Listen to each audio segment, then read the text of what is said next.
Hello, I'm Rob Miller, one of the founding partners of Barf World. Last week I pointed out that the grains in the dog food diets are not an appropriate food for a dog. Yet the majority of dogs and cats are fed a grain-based dry kibble dog food. The consumer has been sold on an inexpensive and convenient form of food to adequately nourish their companion pet. Adequately, perhaps, is the best way to describe it, because in most cases, the food is just not designed to be the right fuel for the tank. It is biologically an inappropriate way to feed your pet because it contains many unwanted elements that cause unwanted health conditions. One reason that I am against the grain-based diets is because of the difficulty in the digestion of soluble carbohydrates. The grain-based diets are loaded with a high grain content and high levels of soluble carbohydrates. Humans have an enzyme called amylase that is in the saliva that starts digesting carbohydrates as soon as it enters the system.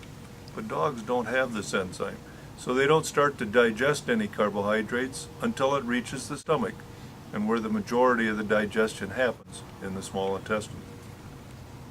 The higher the level of carbohydrates leads to situations where the food stays in the system longer.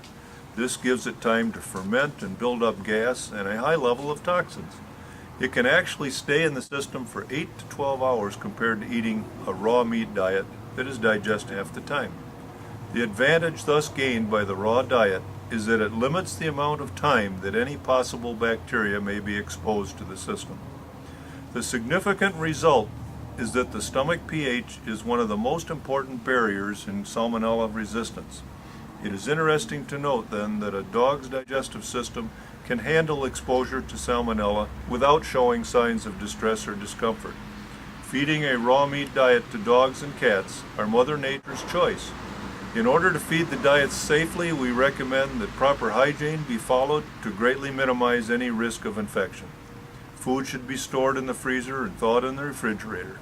It is proper to limit the time that food is held at room temperature and dispose of food left out for more than 2 hours. Always properly wash your hands with soap and warm water.